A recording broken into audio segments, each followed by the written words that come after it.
If you're good at electoralism, if you're good at canvassing for a politician or running yourself, if you're good at governing, do that. Vote. Do all that. If you're good at the organization thing, if you're good at the mutual aid thing, if you're good at connecting people in your community, getting people resources that need them, trying to influence the political views of the public outside of the electoral system, do that. If you're good at both, welcome back, Jesus Christ, our Savior. I'm kind of wading into this broader conversation in Twitch chat. So I'm reading this comment in a vacuum. Electoralism is not enough, you have to fight. I agree with this. I've always said that participation in electoralism, casting a vote, usually every 4 years for most people, but every 2 years or whenever there's a special election, is the bare minimum civic engagement, and that you should use the 364 days of the year that you have in whatever time you might be able to allot for it to doing extra electoral actions to try to further, leftist ideals. I've had that take for many years now. Like, organizing locally will have more of an impact to people directly that you will be able to witness than only participation in the electoral system will ever allow you to have. And for that reason, like, even if you have a selfish view of it, of like, it makes you feel good to do it, and like, that's the reason you do it, rather than like seeing the good be done, fuck it, we ball. Thank you very much, Actual Jake, for the raid. Hope you had a good stream. What's up? We were just talking about ContraPoints' unfortunate statement on Israel-Palestine, but right now I'm wading into an argument that has been ongoing in my Twitch chat since like halfway through my commentary on the Contra post. So like, even though I will always maintain that participation in electoralism is the bare minimum civic engagement, and the other 364 days of the year that you're not out voting, you should allot time to organize in your local community and do extra electoral shit, electoralism is still a powerful force in our political system and in our society. Continuing to fight in that realm as well is also important. So voting for the best option in a Democratic primary for someone like, say, Zohran Mamdani, and then voting for the least bad option in the general, so in this case, Zohran Mamdani, luckily, because he's also the best option since he won the primary, that's the ideal. Trying to move away from our anachronistic first-past-the-post voting system that historically always devolves into a two-party system, which allows for unpopular parties like the Democrats and the Republicans to maintain their stranglehold on power, to a proportional voting system, or at least a ranked choice voting system. One part, which was what allowed Zohran Mamdani to make a variety of coalition building within the New York City mayoral primary, and cross-endorse stuff like that, fighting for things like that and changes like that to be made in the electoral system, in your local government, in your citywide, statewide government, and hopefully eventually federally, also very important. The majority of the ways that people engage in politics in the United States of America seems to be through electoralism, unfortunately. And even then, like, it's not the majority of people that are eligible that do it, right? So wanting that system to be made as good as it can be is also important. There's no reason why you can't fight for both, and so on and so forth. It's also the case that that matching funds for Zohran Mamdani's race, once you fundraise of your own, efforts up to a certain monetary threshold, the state will then match the funds that you've raised, I believe, past that point, which often will help people who aren't already very wealthy or have a variety of very wealthy benefactors to donate cash sums to their campaign. It allows them to be more competitive in races in that environment, which is the unfortunate one we live in the United States of America, that you would also want to address in our political system where money equals power. It's a whole bunch of shit, dude, and it all can be done, all right? Some people are more better suited for electoralism. Some people are more better suited for mutual aid. Some people are more better suited for talking shit on the internet and hopefully changing minds that way, okay? I'm none of these things, but I'm trying. If you don't give a fuck about electoralism, do your fucking extra electoral organizing shit, man. You don't gotta fight with people online about who they're voting for. Much the same way, if all you're doing is electoralism and that's your bag, just do that shit. You don't gotta fight with people that are saying they're not gonna vote or whatever. Those people, fuck them. Both directions. It's so easy, man. I don't know how people get so siloed into being binary between the two. I guess in many ways it's a product of fucking infiltration by people that want to see the broader leftist community infight. But damn. Anyway, I finally scrolled to the point where I'm seeing all these corn cops throwing ass. Hope you'll all have enjoyed the stay so far. Like, I'm mad that I said Kamala wasn't going to be much better on immigration. Yeah, but I mean, her not being much better, but still, by your own admission in that statement, being better is preferable to the alternative. And the goal there is to choose your fighter, or in this case, your enemy, and try to do all you can to push them to fucking act right for once in their lives. Because, like, outside of extra electoral activity, if you are operating within an electoral system, that's what you're gonna have to do. Good at keeping my friends' moods boosted and sharing info and getting people connected? There you go. Do what you're good at. If you don't know what it is, try the options. Figure it out. And then do that. I've never understood the constant infighting when it comes to electoral versus extra electoral political engagement and civic engagement. It makes no sense to me. Like, it all has to be COINTELPRO. It all has to be fucking CIA infiltration and agitation. Because, like, there's literally no argument there. Do both, ideally, or do the one you're best at in the not as ideal situation. Like, what the fuck? Get it together, man. There's bigger fish to fry. So this is talking about the Contra post. Quote, no consequential political outlet. What about protests? Those seemed like a pretty consequential outlet. I believe, in my estimation, that protesting in that way is a consequential political outlet, because we've seen the change in the American perception of the nation-state of Israel and its actions and atrocities against the Palestinian people. We've seen that change for the better, for people being more against Israel's actions and more in favor of the liberation of the Palestinian people. That would not have happened, I don't think, without all of those protests. And in that case, all that extra electoral activity. The ideal, though, is that, you know, you use that the extra electoral activity there to influence the people that operate within the electoral system to do the right fucking thing. And I believe if Kamala Harris's campaign was able to fucking unshackle itself from the Joe Brandon campaign that was dead in the water and had already suffered the actions of the Brandon campaign in giving them an even worse opportunity to win in 2024 because he didn't drop out. I believe if they had run on being anti the genocide of Palestinians, it would have helped them fare better in the election. That's my speculation. And that's, once again, the bet I would have made. See, I don't believe that her statement of no consequential political outlet is accurate at all. Oh yeah, also fuck Jill Stein.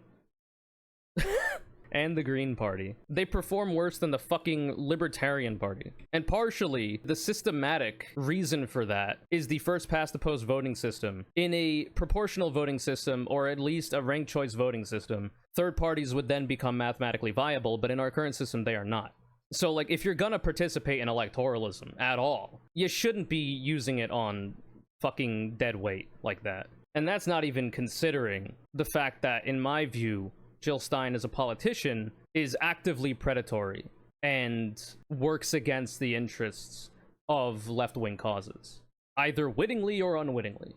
It would be my ideal that an alternate party to the Democrats or Republicans could actually have a mathematical chance at winning. But absent the amount of work to reform the electoral system to a proportional voting system, no third party will ever have a chance. It's unfortunate, but that's reality.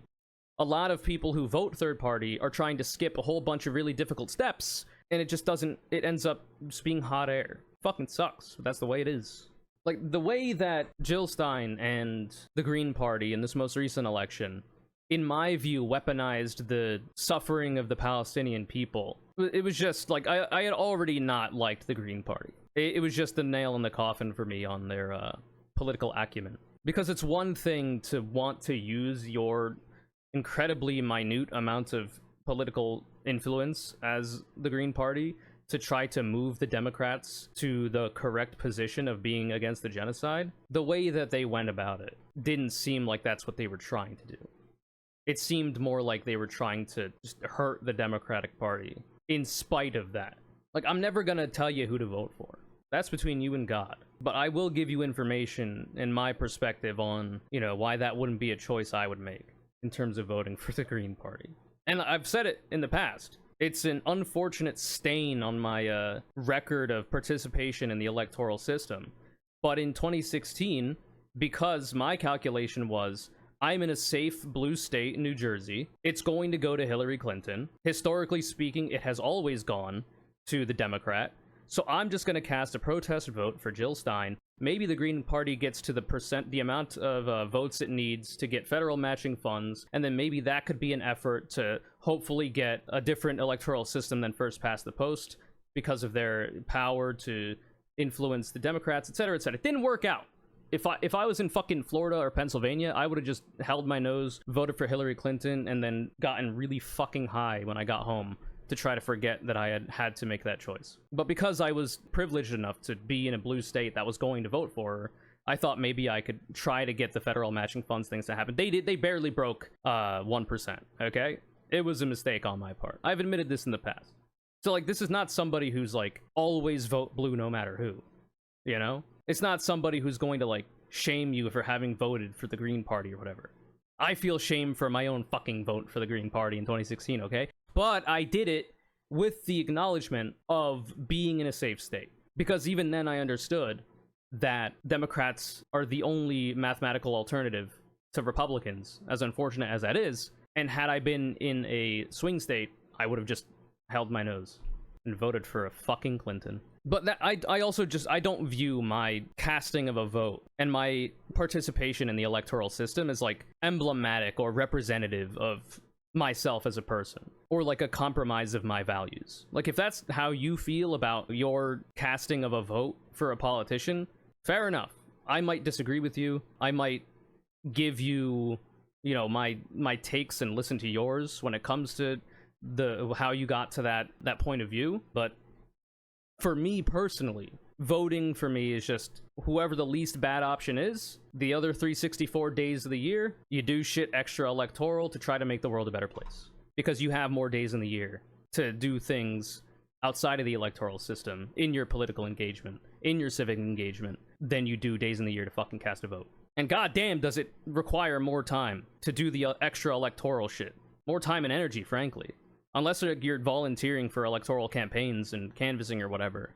If you're simply casting a vote, it might take you the entire fucking day because of voter suppression that both Democrats and Republicans have put in place to allow more conservative options in either party to win, but, you know, Republicans just tend to do that more. It might be an absurd amount of time for you to simply cast a vote, but it's going to require even more time to reduce harm through extra electoral means and move the needle in a positive direction than it is to fucking vote, in spite of how fucking long it will take. And for me, like, I've fucking, these views have been percolating in my mind for so long, and I've talked about it so frequently, and I've witnessed online people argue back and forth for electoralism, against it. It just, I cannot understand that there's a divide. It doesn't make any fucking sense to me. Do both. Focus on what you're good at. If you're good at electoralism, if you're good at canvassing for a politician or running yourself, if you're good at governing, do that shit. Vote. Do all that. If you're good at the organization thing, if you're good at the mutual aid thing, if you're good at connecting people in your community, getting people resources that need them, trying to influence the, you know, political views of the public outside of the electoral system, do that shit. If you're good at both, welcome back, Jesus Christ our Savior. It's just, this is one conversation that has to fucking die within the left-wing political movement. It's completely unnecessary. You can do both. Focus on the one you're good at. Yeah, I definitely do think that a Kamala Harris administration would have, at the very least, acted after Congress authorized her actions against Iran. I don't think that she wouldn't have made any geopolitical action against Iran, because foreign policy is one place where both parties, there's a little bit of bipartisanship, because there's a lot of power in geopolitics, because that's literally what it's about. It's not about values, it's not about merits, it's not about any of that fucking bullshit. It is only about power. And the people in the military industrial complex, the people in the State Department, they're going to force your hand. Like, if Bernie Sanders would make the fucking president in the United States, you would start to hate his ass. Because there's only so much a president can do, absent the Congress also working with them. It's not to say it's impossible, but it would be very difficult. That's my opinion, anyway. That is crazy, Grouchy. But I mean, establishment types and pro-corporate types and conservatives will always hate a move away from the first past the post voting system, because that voting system is the only reason they have any relevance and the only reason they continue to win elections. It's a participation trophy for conservative and right-wing beliefs, because those beliefs are not popular broadly among Americans. So if we were in a in an electoral system that didn't make the Republican and Democratic Party be the de facto options, and in our case, the Democrats be the de facto opposition party and the closest thing to a left-wing ideological, understanding of the world and policy positions that we fucking have, which is depressing as hell. It locks us in this hostage situation that we're in, and that's not even to consider the fucking Matryoshka doll of a hostage situation that is the Democrats being held hostage by corporate money. God damn. Fuck you, Bill Clinton.